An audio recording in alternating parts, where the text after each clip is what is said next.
Welcome to episode 63 of Lucretius Today.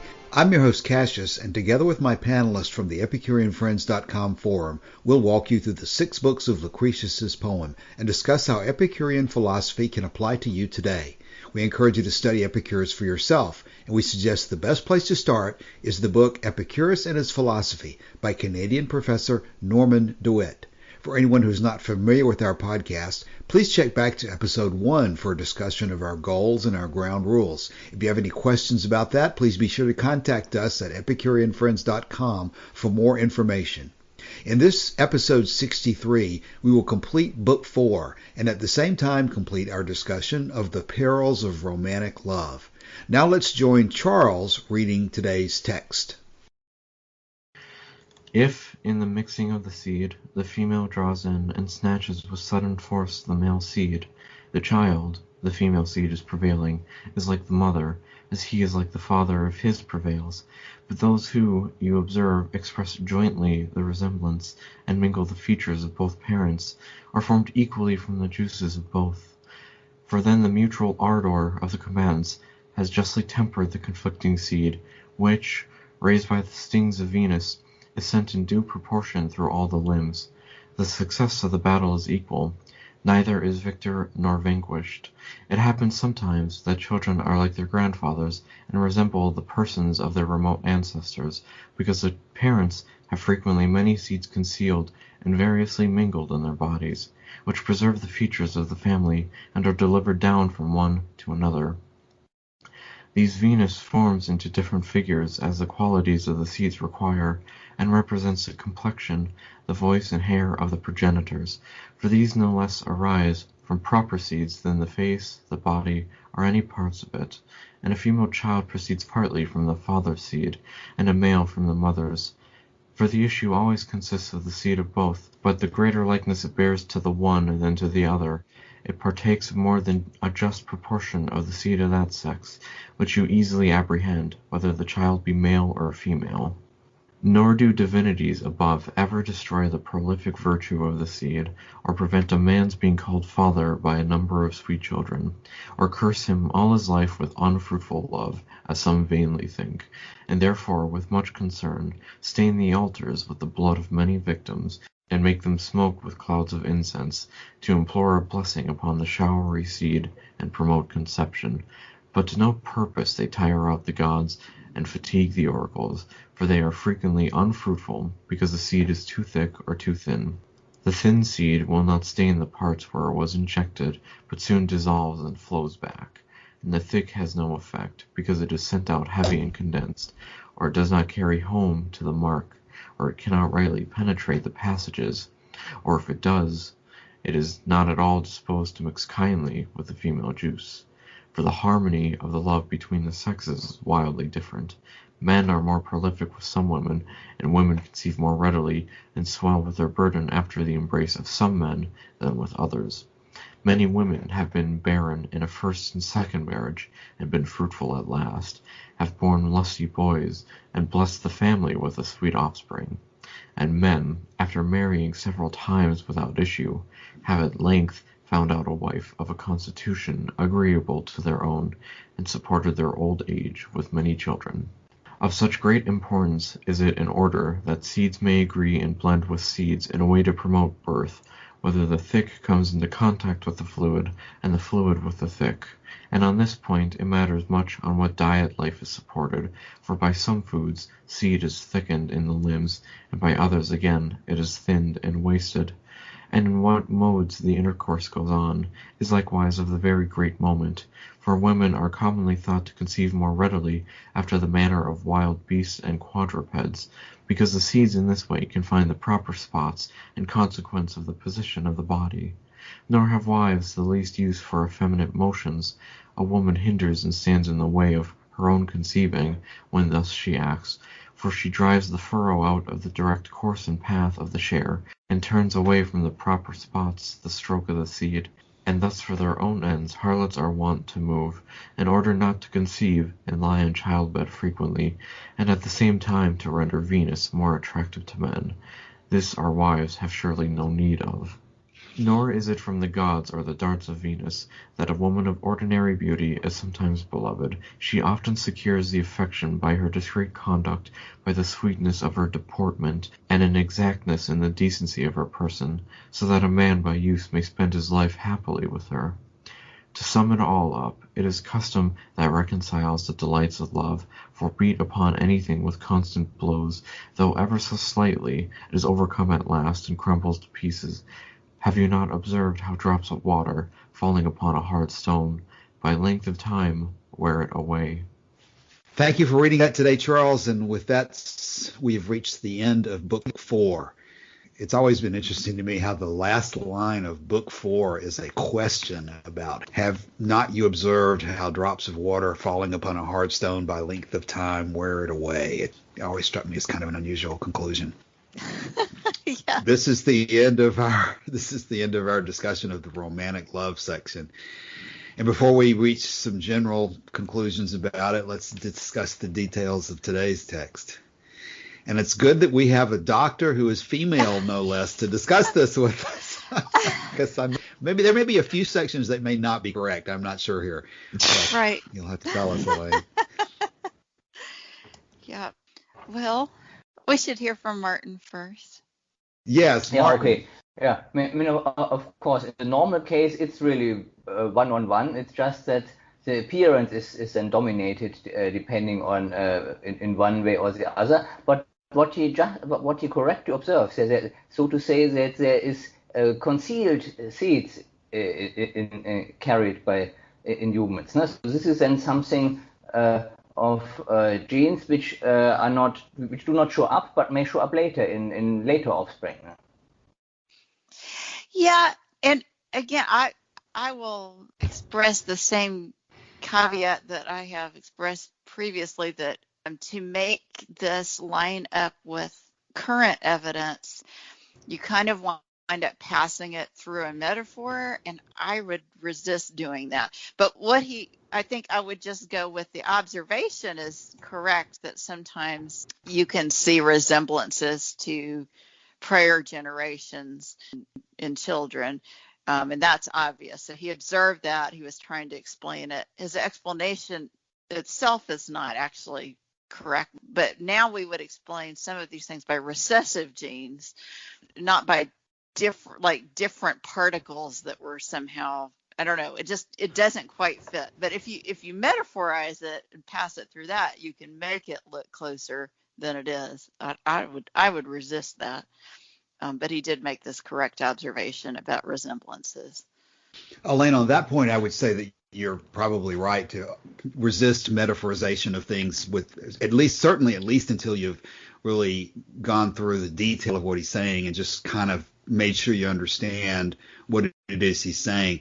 But my generalization from it would be that I think there are several sections in what we've read today that repeat the same point, that his explanation of why children can resemble their parents or their grandparents and so forth is interesting, that he makes the observation. But I think what he's saying throughout it is these things happen without the gods dictating. Yes. It's in the second paragraph especially that he makes these points, and we'll reach it as we go through. But he's coming up with sort of a general process. Right. Yeah.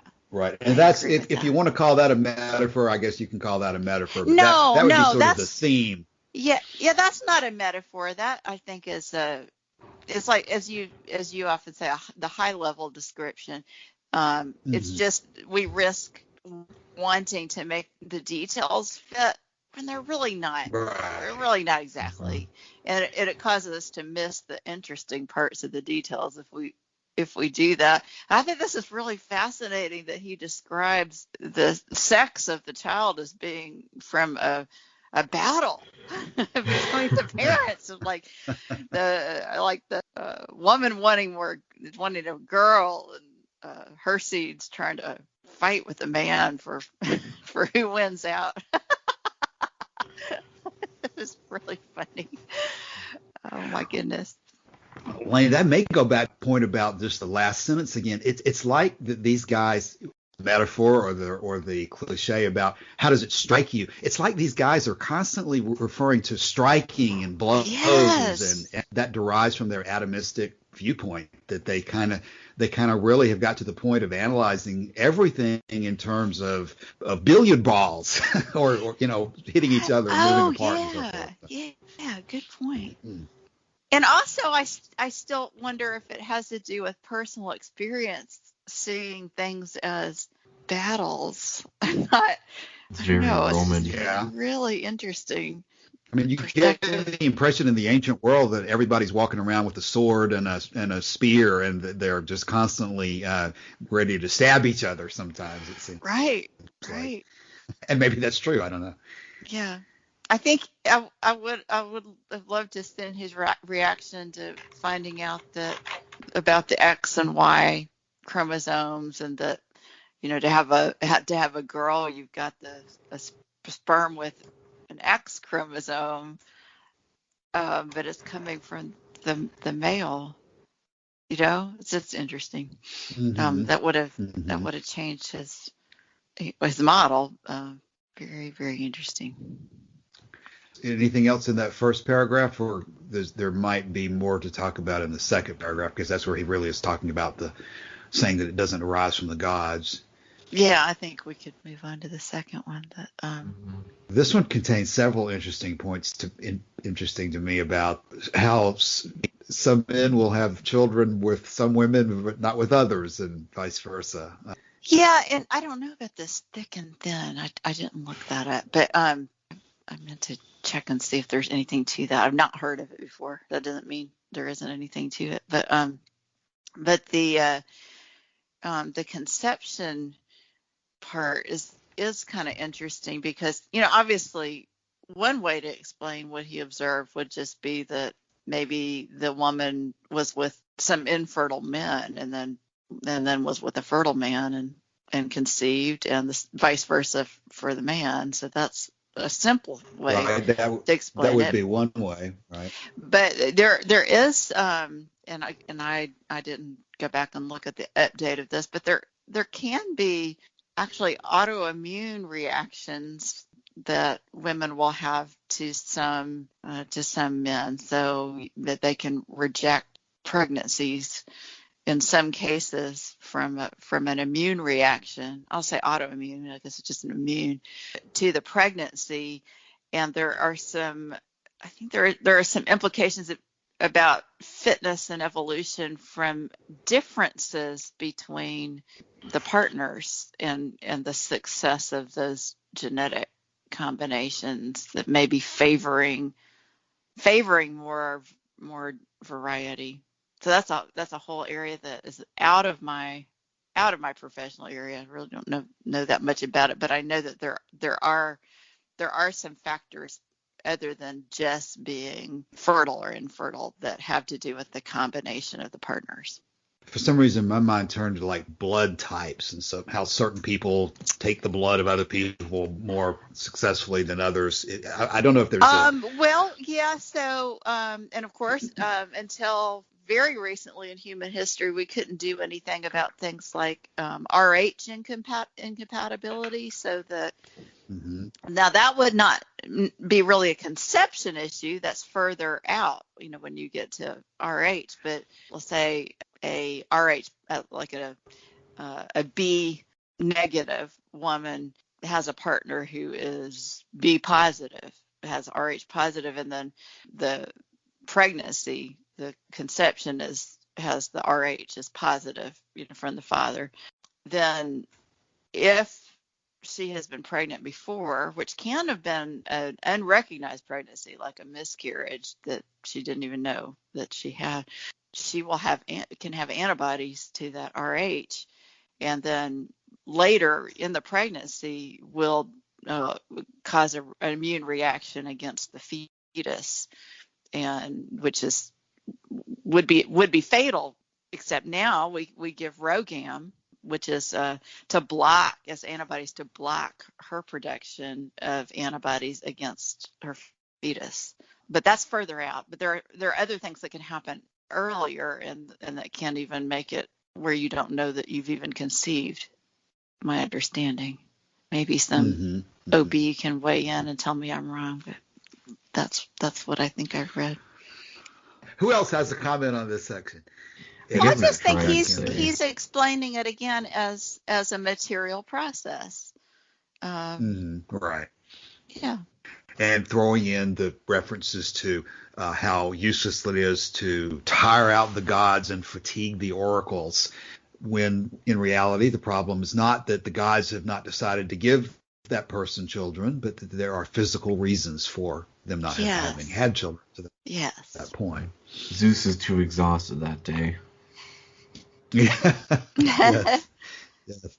And okay, well then as we move to the next paragraph, we're starting to have some dietary suggestions, or maybe the absence of dietary suggestions is the problem, because he brings up that the diet can affect productivity of children, but then he doesn't really go into his suggestions for what you should or should not eat. Yeah, he doesn't. I mean, if you are starved, if your body fat drops too low, in women it suppresses ovulation. I guess, and the evolved basis would probably be that there's no nutrition to support the fetus, and so like no point in wasting that. With fertility, there's a problem with some women who are athletes, that if their body fat drops too low, if they want to conceive, they have to gain some body fat sometimes. Isn't there a series of sort of traditional herbal recommendations about what people should eat or should not eat in order to improve their sexual productivity? I think that's probably what he's talking about here. Those are called aphrodisiacs. Oh, well, that's another possibility. Yeah, maybe so. And of course, that gets back to that. I think it's Jerome, who is the church father, who says that he killed himself in a fit of insanity after taking I've seen it written as a love potion. Yeah. So we're almost kind of talking about that here, although he's really just talking about what you eat can affect your ability to produce children. And then the position. Okay, so there are actually, and I did research this because I remembered you mentioning it was coming up. There is no research to tell us. So it doesn't mean that this is wrong, but there's no research that says one position you're more likely to conceive than another. But on several of the standard medical sites like WebMD and so on, there are articles by OBs saying, but it would make sense, which doesn't mean that that's that way, y'all. Remember, reason is tricky. It doesn't always line up with evidence, but it makes sense to them to think that the positions would be most successful, which bring the sperm closest to the cervix. And that, and what he's describing, doggy style, would also often be a position where greater penetration could happen, and so the sperm would be deposited closer to the cervix, possibly. But we don't have direct evidence. You would think we would know that by now. I'm surprised at that. I was going to say I would have thought there would have been tons of research on that by now. Yeah, but everything I've read says we don't have any evidence about that. So somebody needs to do a PhD project. But I read that there is evidence of an effect on the sex of the child. No? So if the sperm is deposited closer, it's more likely to get a male fetus. No, I think that I looked that up too, and that is unclear. No high quality research that I was able to find, but that's a common folk understanding of it. But yeah. So, and again, if there's some obstetric science, reproductive science person who wants to chime in and tell me I'm wrong, that would be awesome. And then the moving around doesn't really, okay, so using reason, which again is probably not the way. I mean, the most innate thing would be to move around, because that's what most people would do. And I think that not moving around is more of a cultural thing, that you're not supposed to be enjoying it too much. I don't think any of that makes a whole lot of sense. No, Well, the moving around is more likely to lead to a coitus interruptus, and from that perspective, it makes sense.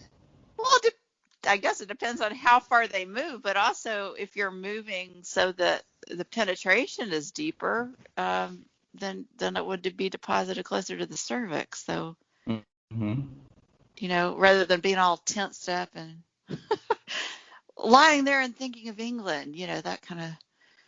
I can't imagine, if you do that, maybe you don't orgasm. And I do orgasm, I think I have read, increases the chance of conception because the muscular contraction carries the sperm. So, yeah, I'd be careful with this ancient reproductive science. if you're trying to conceive, maybe you should talk to a reproductive specialist and not go by this. We should probably note, and we discussed this before we started recording, that when we read today's text, we read the majority of it all from the 1743 Daniel Browne edition, but we should probably note for people listening that when we got to this section, we switched and read the Monroe version, because in the middle of the 1743 translation, he inserted a note that said, quote, "I can translate no further." Dryden in his miscellanies goes on in full vigor and keeps up to the original. And so what the 1743 edition did was to just insert the Dryden translation into his own. And the Dryden translation is kind of a poetry version and not as literal, so we went to the Monroe version for the reading of that particular section. But it's interesting how this translator considered this particular section of Lucretius to be so, I guess, risque that he did not want to translate it himself and wanted to rely on somebody else. Yeah. But it says wives have no need to render Venus more attractive to men. Like, huh. If they want to have sex, then they do. Yeah. Oh, wow. So, but I guess what he's really talking about there is when he's talking about how prostitutes attempt to move more so as to not get pregnant. And I guess if you put the wives' comment in context with that, he's not really saying anything negative. He's just saying our wives have no need to avoid pregnancy. I don't know. No. I mean, so if you look at Browne there, he says that last sentence. Endearment, let's see, but common harlots in conjunction heave, because 'tis less their business to conceive than to delight and to provoke the deed, a trick which honest wives but little need. See, that's, I guess you don't like that one, right?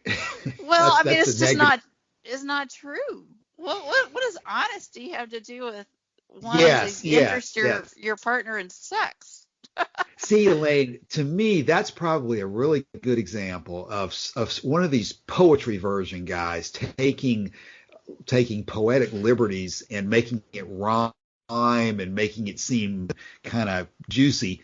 But I don't know that the literal version, when you read Monroe, do you get the same thing out of reading Monroe and Bailey? Look at those. Yeah, okay, so Bailey says, such motions whores are wont to make for their own sake, that they be not filled with seed and lie pregnant, and also that the act of love may be more seductive to men, but not of this is seen to be needful for our wives. So that's just is not true. And coitus interruptus is not an effective pregnancy prevention method, folks. Yeah, but at that time it was maybe one of the few things available. No? Right. I'm sure they had goat skin back then. Yeah, but didn't they have some kind of condoms? Yeah, I think so. But anyway, don't rely on that. It's not gonna work. But this whole thing of needing to seduce their partners would be to make sex more enjoyable for them.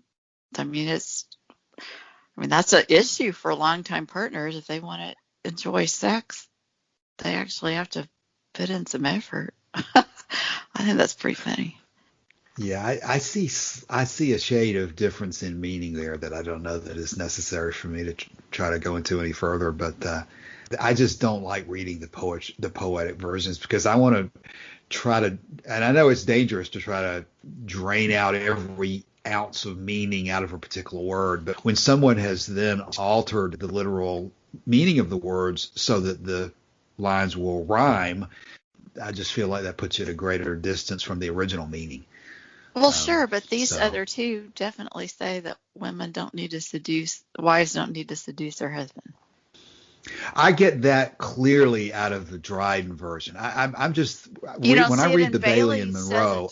I think you could read that to focus on the fact that prostitutes don't want to get pregnant because that takes them out of their occupation for a while.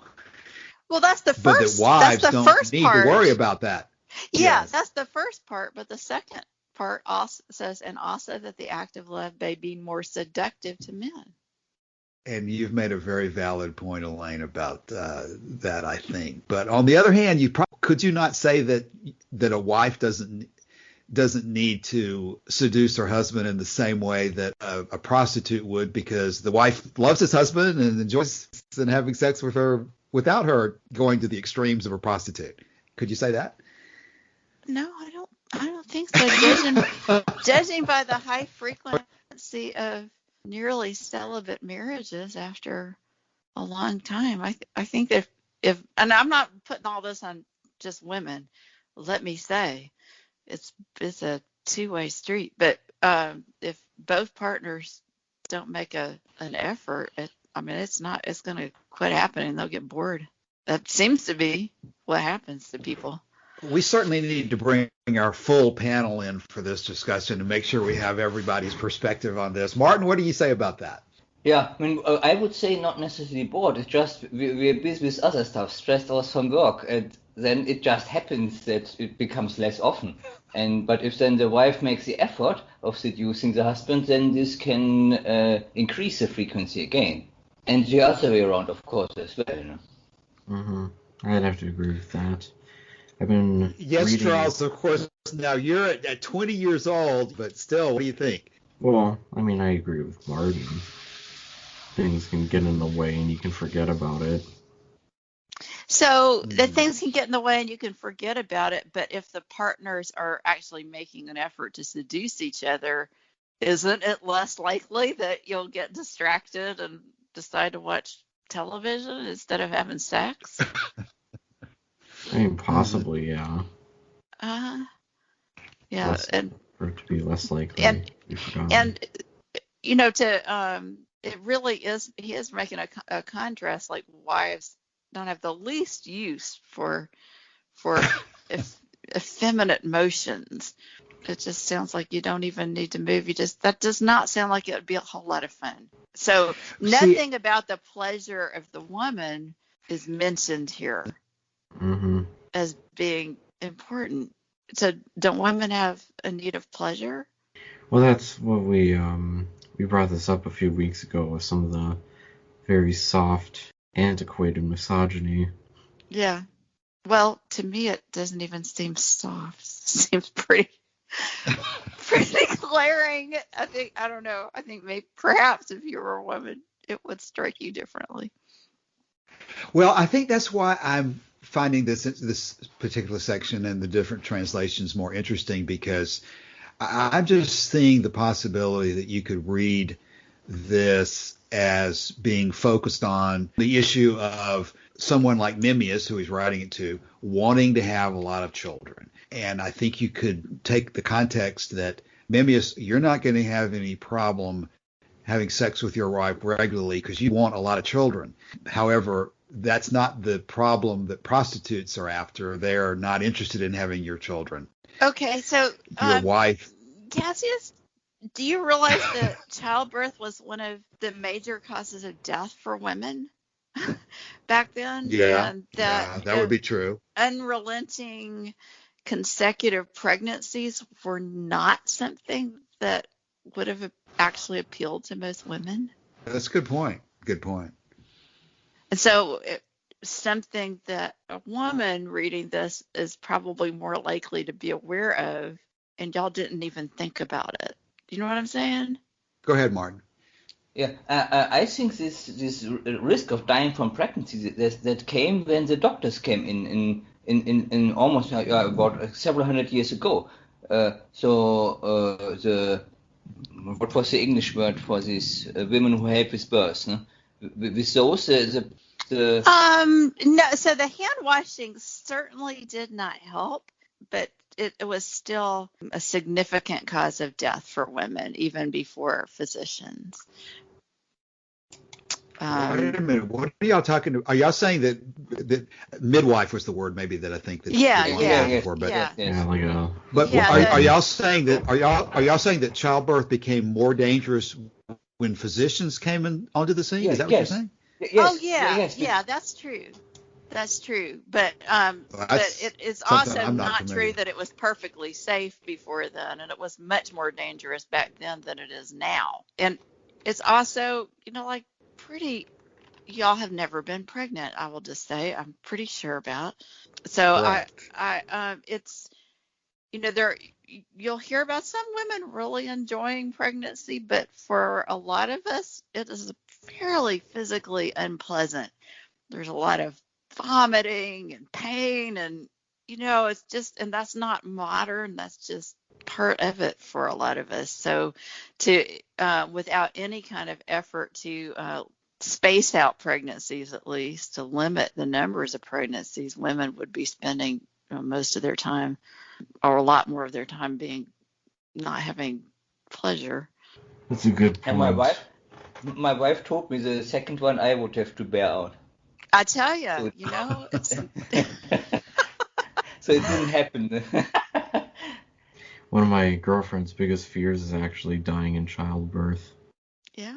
It's not so likely now, but it's more common in the U.S. than it is in other developed countries. Yeah.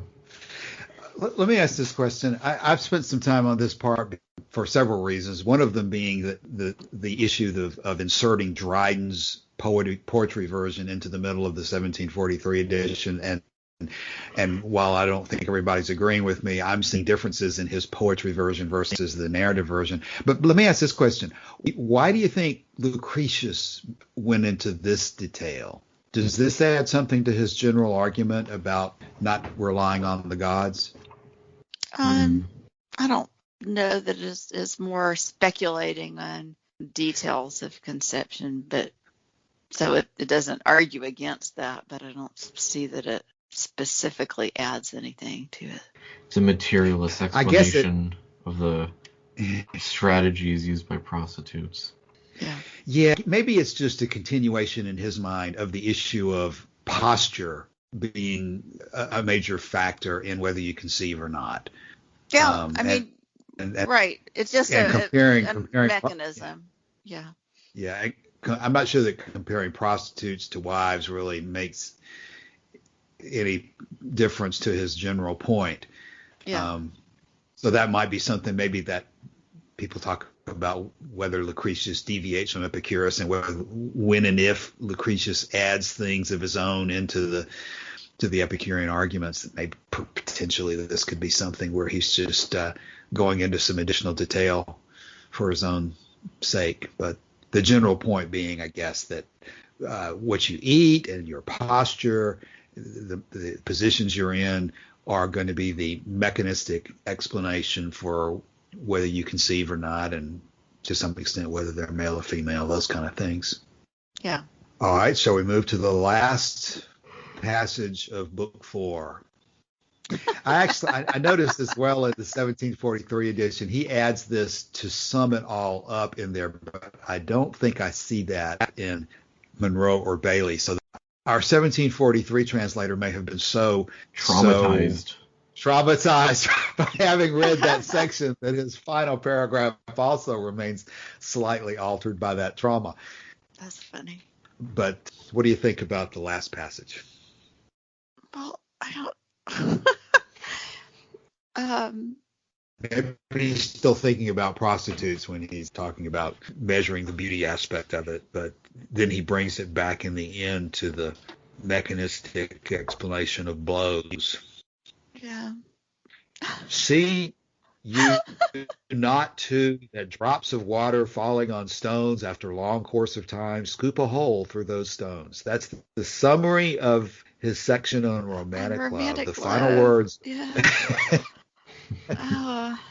Yeah, but it's like that. I can, in my experience, only confirm. No? So if I go often to the same stores, at the beginning, some female shop assistants don't look like anything attractive to me. But just by the habit of seeing her then every week over a long period, I noticed several times I developed a crush for the woman. No? So then Well, what looks yeah, what looks familiarity. ordinary, Yeah, right. You're what right. is ordinary then becomes a feature I particularly like about her, no? And before that, I would not even have considered that feature as attractive.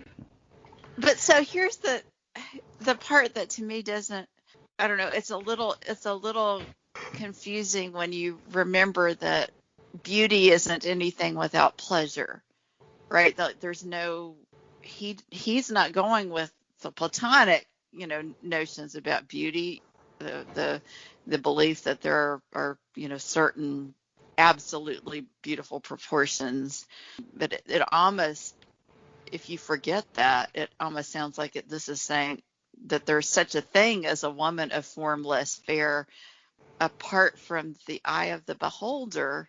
Whereas really, if you're taking pleasure in looking at a person, then they are beautiful, right? Yeah. This doesn't really make super good sense, and I kind of wonder if Lucretia's kind of lost track of what's going on right here. Yeah, because Elaine, I'm relating. Go ahead, Charles. If he really wanted to, he would just pull up the argument he made in book 3 about looking up at the stars and no longer being marveled. Yeah. But he didn't. Well, that's actually an example of the contrary, right? Of failing, getting used to something so that you don't really perceive the beauty of it anymore. So that, I guess, that could happen too. And he's talking about the opposite of. So I would frame it more as changing your experience of pleasure, so that your appreciation for beauty encompasses your experience with your partner, and that you begin to have an experience of pleasure in seeing them that you didn't have before you knew them. That would make sense. But to say that they were objectively, almost, is what this is sort of implying, less beautiful, that doesn't go with the rest of the philosophy. Right. It's one of the, I was about to say earlier, Elaine, I'm reminded of some of the recent discussions we've had on the forum about how you can generalize in many cases, but just because you can come up with a general prediction based on experience, that doesn't mean that there's some absolute eternal rule that mandates that result. When you're talking to people, people have general ideas in their minds about who they find beautiful, who they don't find beautiful, and you can certainly predict with some degree of accuracy if you know the people you're talking about and their cultural background and those kind of things. But that doesn't mean, just because you can predict that doesn't mean there's some divine or absolute property of beauty that a thing has or does not have. There's the cliche. Obviously, the cliche is beauty's in the eye of the beholder. Right. And so much is, in the eye of the beholder. But is everything in the eye of the beholder? Probably not everything. What do you mean? What do you mean by everything? Well, yeah, that's the way you'd have to kind of philosophically dissect that statement. You could say pleasure and pain is in the eye of the beholder as well.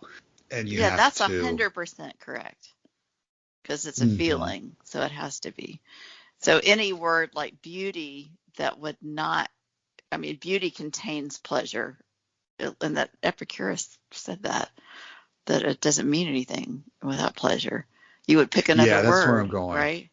So that's where I'm going. All beauty has to be an experience of the beholder.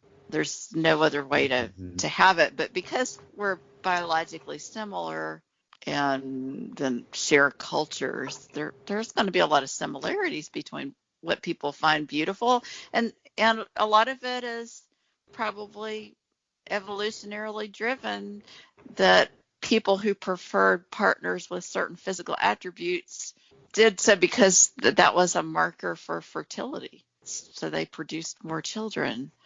Yeah, you've said it very well, better than I was attempting to say it. With so much of the general point being that the Epicurean perspective is not an absolute one. It's not based on there being Platonic ideals. It's not based on there being essences within something. It's a contextual and in many cases relativistic type of viewpoint, that ultimately there's no right or wrong answer dictated. Certainly there's not a right or wrong answer dictated by God or by the universe itself. There's only your feelings, your observations, and your analysis is going to be a result of what you bring to the table. Right. And let's not close today by not taking a recap on the issue of, so is Lucretius telling us to avoid romantic entanglements at all costs? No, I don't think he's ever said that. And how would you describe what he's saying, Elaine? I think he's saying be aware of potential pitfalls in romance and sex so that you don't get caught in them. Forewarned is forearmed. Let's go around the table on that. Martin, is Lucretius telling Memmius and people who wish to be good Epicureans to avoid romantic entanglements at all costs? No, of course not. I mean, it's part of pleasure to go for those entanglements. No? But like with other pleasures, we need to choose how far do we go. No? Okay, Charles, your turn for that question. I don't think he's saying to avoid it altogether, but his interpretation of it is far more pessimistic than any other author or writer I can think of on the subject. Yeah. Oh, I want to throw in that somebody who's studying Epicurus and reading all this, I think would be very interested to read Thomas Jefferson's head versus heart letter in this context, because that letter is his own debating in his own mind the issues that are being discussed here in terms of the dangers and the benefits of romantic love. But of course, when you say Lucretius is being pessimistic, I think you used the word pessimistic. Pessimistic can imply overly cautious or overly negative.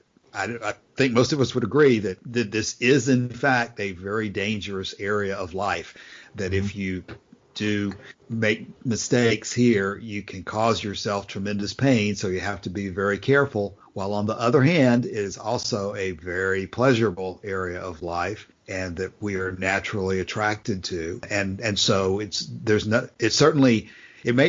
could get back into the old natural and necessary discussion, and you can maybe say that romantic entanglements are not necessary, but you can certainly see them being natural, I think. And then you're left with the even older question of how does one decide which pleasures in life to pursue and which ones not to pursue? Are there any rules that you can refer to other than that it's up to you to evaluate it from your own perspective? Elaine, we had a brief discussion last night where we touched on that near the end of the discussion as well, because so many discussions of pleasure always come back to, well, give me a rule about which pleasures I'm supposed to pursue and which pleasures I'm not supposed to pursue. What's the rule, Cassius? What's the rule, Epicurus? I'm a Stoic. I've got all these rules and techniques I've been told what to do and what not to do. What is your rule about what pleasures to pursue and which ones not to pursue? Right. That you would. And Elaine, what would you say to that? You pleasure is your guide. But you need to look at the entire consequences. Which pleasure, Elaine? Which pleasure? I go to the grocery store. I go to Target. I go to Sam's Warehouse. And there's so many things out there. I'm just so confused. I don't know what to do. Which pleasure should I pursue, Elaine? I don't know, because I'm not you. But, when you get into that, it makes me think of research on people not experiencing as much pleasure when they have more than a certain number of choices in a given situation, because they start to worry that they're missing out and they're not choosing the right one. Right.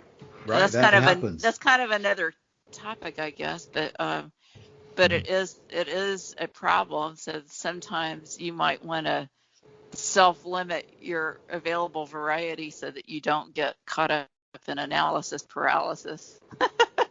How many girlfriends do I really need? Maybe I haven't had enough girlfriends in my life. Right.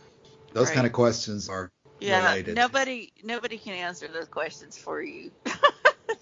But that's an extremely deep issue because the Stoics or religions, people would say, well, God tells you what to do. Or Aristotle, Plato could say that we've got an example of the best men of Athens who have ever lived, and you should just look to their example and do what they do. Right.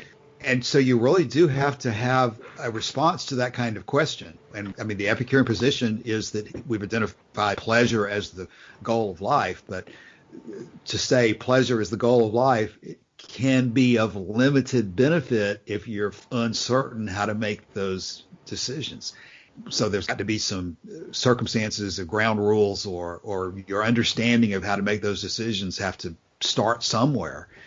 And it seems to me like one of the places that starts is that it is an individual choice, it's an individual decision. There's certainly no God and there's certainly no absolute standard that answers that question for you. Individual experience, right? And then your choice is how you're going to optimize your experience. So what you tell people is pay attention to what happened to other people before you, because being human, you likely have some things in common with them. So here are some things that happen to people in different situations. Are you more or less like them? And what has happened to you in your life? What have been the consequences of various decisions you've made in the past, as far as whether you got more pain or more pleasure out of them? I mean, you're going to have to work at it a little bit and put some attention, pay attention to what happens when you do things. Just like if you want to figure out things in physics, you got to look at them. You got to make observations. You have to make observations in your own life. Otherwise, you'll have no idea. Whether your pleasure or pain happens is not just random. It's a consequence of events and of your individual nature. Okay, let's begin to wrap up for today, given our time constraints. Martin, what final thoughts would you have for today and for book 4? I don't really have something final on this one, but I would like to elaborate a bit on what Elaine just said. I think for me it was it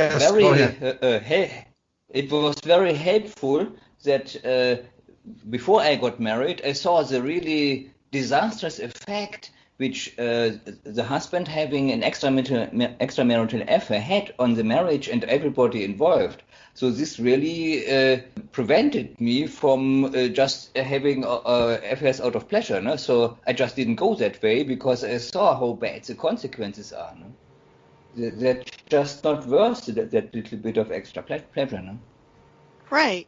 Right. Mm-hmm. Fortunately, we have some imagination and we can watch people and see what happens, and we can imagine ourselves being in that situation. So we're not stuck with having to experience it directly all on our own.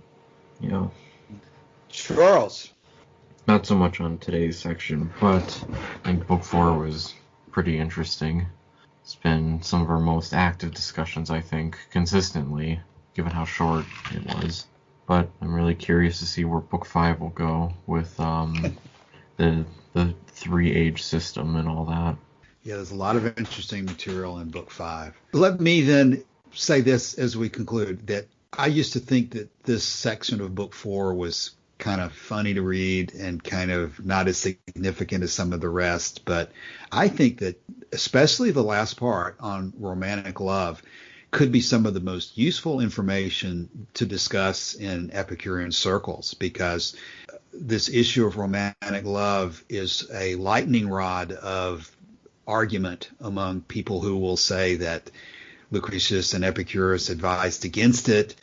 They'll say that everybody knows how tumultuous it can be, and it probably is a really excellent test case for going through your understanding of Epicurean philosophy and whether you are really serious about the role of pleasure or not.